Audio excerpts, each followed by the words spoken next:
Kashmir attack, क्यों पाकिस्तान की शिमला समझौते को निलंबित करने का खतरा। विश्लेषकों का मानना है कि शिमला समझौते से एक पाकिस्तानी पुलआउट भारत के साथ प्रमुख राजनयिक सुरक्षा उपायों को नष्ट कर सकता है। पाकिस्तान और भारत ने लगभग 750 किलोमीटर लंबी नियंत्रण की रेखा को साझा किया, जो कि दो देशों के बीच शिमला समझौते के बाद से जुलाई 1972 में शिमला समझौते के बाद से अस्तित्व में है।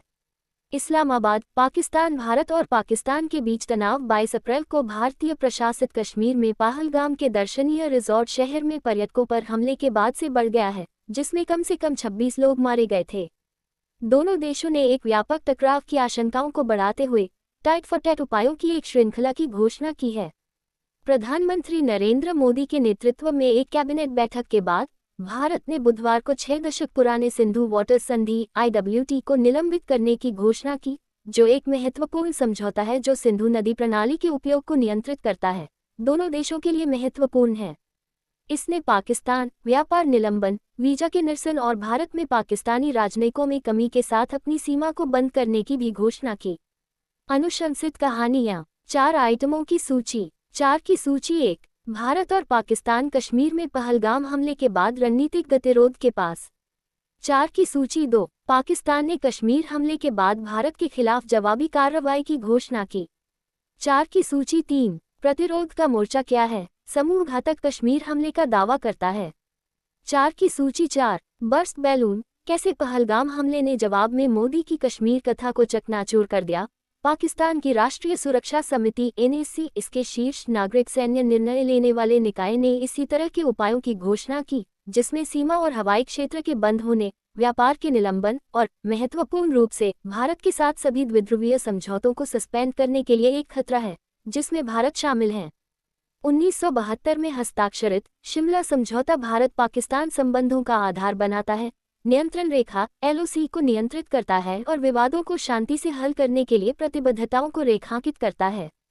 समझौते को निलंबित करने के लिए पाकिस्तान का खतरा संभावित रूप से गंभीर वृद्धि को चिन्हित करता है।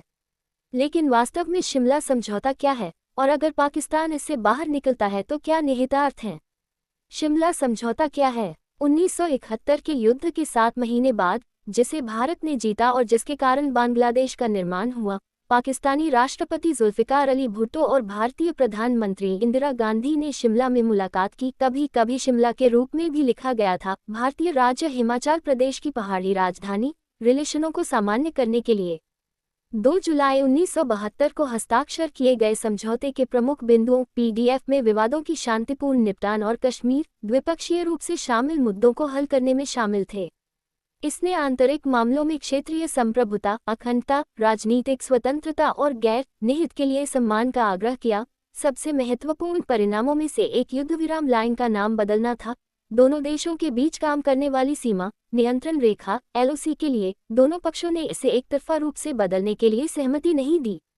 1971 के युद्ध के बाद इस समझौते के कारण 90,000 से अधिक पाकिस्तानी कैदियों को युद्ध भारत में शामिल था। समझौते में कहा गया है, दोनों देशों के बीच किसी भी समस्या के अंतिम निपटान को लंबित करते हुए, न तो पक्ष एकतरफा रूप से स्थिति को बदल देगा और दोनों शांति और सामंजस्यपूर्ण संबंधों के रखरखाव के लिए हानिकारक किसी भी कार्य के संगठन, सहायता या प्रोत्साहन को रोकेंगे। समझौते में कहा गया है। पाकिस्तान का खतरा क्यों महत्वपूर्ण है? एक प्रमुख अंतर्राष्ट्रीय कानून विशेषज्ञ और पाकिस्तान सरकार के पूर्व कानूनी सलाहकार अहमद बिलाल सोफी ने शिमला समझौते को दोनों देशों के बीच एक अंतरिम लेकिन महत्वपूर्ण रूपरेखा के रूप में वर्णित किया। पाकिस्तान द्वारा समझौते को निलंबित करने के लिए एक सावधानीपूर्वक आंतरिक मूल्यांकन की आवश्यकता होगी, ये सुनिश्चित करने के लिए कि वह भारत के खिलाफ प्रतिशोध लेने में देश के हितों की सेवा करता है। एक अन्य अंतर्राष्ट्रीय कानून विशेषज्ञ शिफा तमीर मिलत विश्वविद्यालय के मोहम्मद मुश्ताक अहमद ने बताया कि भारत ने लंबे समय से संयुक्त राज्य अमेरिका के संकल्पों के रूप में शिमला समझौते की व्याख्या की है। अहमद ने कहा, भारत की स्थिति यह है कि समझौते ने कश्मीर को एक विशुद्ध रूप से द्विपक्षीय मामला जारी किया, जिससे अंतर्राष्ट्रीय मध्यस्थता की किसी भी आवश्यकता को दूर किया जा सके। अहमद ने कहा, हिमालय क्षेत्र दोनों देशों के बीच एक फ्लैश पॉइंट रहा है क्योंकि उन्होंने 1947 में ब्रिटिश शासन से स्वतंत्रता प्राप्त की थी, जिसमें कश्मीर के प्रत्येक नियंत्रण के हिस्सों के साथ, लेकिन ये पूरी तरह से दावा किया गया था। स्वतंत्रता के बाद से परमाणु हथियार बंद पड़ोसियों ने कश्मीर के ऊपर 4 युद्ध किए हैं, उनमें से 3। दूसरी ओर पाकिस्तान का कहना है कि शिमला समझौते ने एक राजनयिक और राजनीतिक समाधान की वकालत करते हुए यूएनएससी संकल्पों की पुष्टि की। मोदी सरकार द्वारा 2019 में भारतीय प्रशासित कश्मीर की अर्ध स्वायत्त स्थिति को रद्द करने के बाद पाकिस्तान ने नई दिल्ली पर शिमला समझौते का उल्लंघन करने का आरोप लगाया। अहमद ने कहा कि इस्लामाबाद समझौते में अपनी भागीदारी के निलंबन को सही ठहरा सकते हैं। संधियों के कानून पर वियना कन्वेंशन के तहत एक संधि पाकिस्तान के लिए हस्ताक्षर करता है, लेकिन भारत नहीं है। एक सामग्री उल्लंघन एक देश को एक संधि की निंदा करने की अनुमति देता है, लेकिन उन्होंने कहा कि भारतीय रक्षा विश्लेषक अजय शुक्ला का कहना है कि यदि दोनों देश शिमला समझौते से बाहर चले जाते हैं तो ये प्रभावी रूप से खुले मौसम का प्रतिनिधित्व करेगा।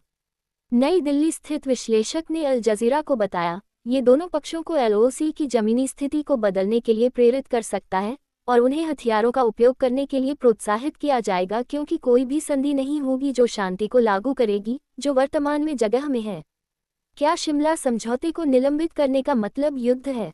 शिमला समझौते के बावजूद भारत और पाकिस्तान संघर्षों में लगे हुए हैं, जिसमें सियाचिन ग्लेशियर के नियंत्रण के लिए उनके 4 दशक लंबे समय तक चलने वाले जो दुनिया के सर्वोच्च युद्ध के मैदान और 1999 के कारगिल युद्ध। अहमद अकादमिक ने कहा कि एलओसी कभी भी स्थायी शांति स्थापित करने में सक्षम नहीं था। पाकिस्तानी संवैधानिक विशेषज्ञ रिदा हुसैन ने तर्क दिया कि भारत ने ऐतिहासिक रूप से शिमला समझौते के दिल में अपने लाभ के लिए शिमला समझौते का दुरुपयोग किया था। शांतिपूर्ण सह अस्तित्व है, लेकिन भारत के हाल के युद्ध बयानबाजी और बिना सबूत के हमलों के लिए दोषी मानते हैं, अन्यथा सुझाव देते हैं। हुसैन ने कहा, भारत के आरोप का जिक्र करते हुए कि पाकिस्तान पहलगाम हमले के लिए जिम्मेदार था। पाकिस्तान ने आरोप को खारिज कर दिया है और मांग की है कि भारत अपने दावे का समर्थन करने के लिए सबूत पेश करता है। इस्लामाबाद ने भी तटस्थ जांच के लिए कहा है।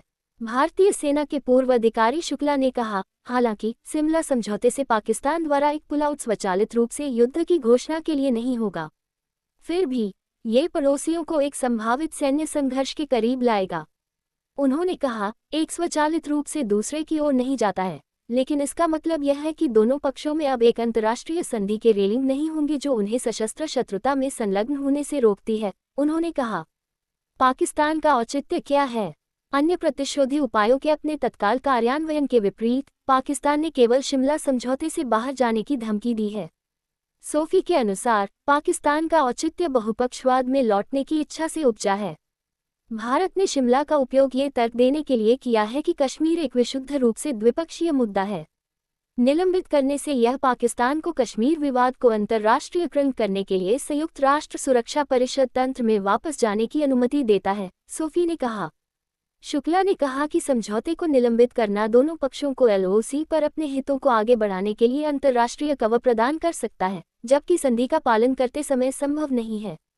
उन्होंने कहा, पाकिस्तान हमेशा इस धारणा के लिए आयोजित करता है कि शिमला समझौते जैसी संधियों ने सियाचिन जैसे स्थानों में अपने हितों को आगे बढ़ाने से अपने हाथों को बांध दिया है, जो पाकिस्तान का कहना है कि भारत का एक उदाहरण है जो समझौते का उल्लंघन कर रहा है। उन्होंने कहा, भारत ने 1984 में एक सैन्य अभियान में रणनीतिक रूप से स्थित सियाचिन ग्लेशियर पर सफलतापूर्वक कब्जा कर लिया, जिसमें पाकिस्तान ने शिमला समझौते का उल्लंघन किया। इस बीच भारत भी समझौते से शौक महसूस करता है, शुक्ला ने कहा। नई दिल्ली ने लंबे समय से जोर देकर कहा है कि पाकिस्तान प्रशासित कश्मीर भारत से संबंधित है और मोदी के तहत घरेलू बयानबाजी सैन्य रूप से उस क्षेत्र को वापस लेने के लिए बड़ी है। संक्षेप में, दोनों पक्षों को लगता है कि समझौता उनके हितों की रक्षा नहीं कर रहा है, शुक्ला ने कहा।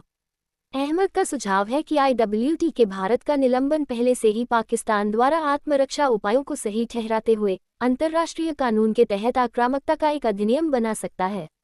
IWT के तहत भारत को रवि, ब्यास और सतलुज नदियों का पानी मिलता है, जो सिंधु बेसिन के सभी हिस्से हैं।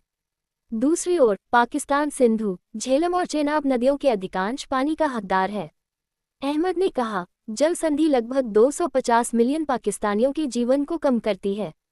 इसके निलंबन को एक शत्रुतापूर्ण अधिनियम के रूप में देखा जा सकता है, अहमद ने कहा। शिमला समझौते से बाहर निकलने का खतरा, अहमद ने कहा, सरकार द्वारा भारत को याद दिलाने के लिए उन्हें एक तरह की चेतावनी जारी करने के लिए एक स्मार्ट निर्णय था।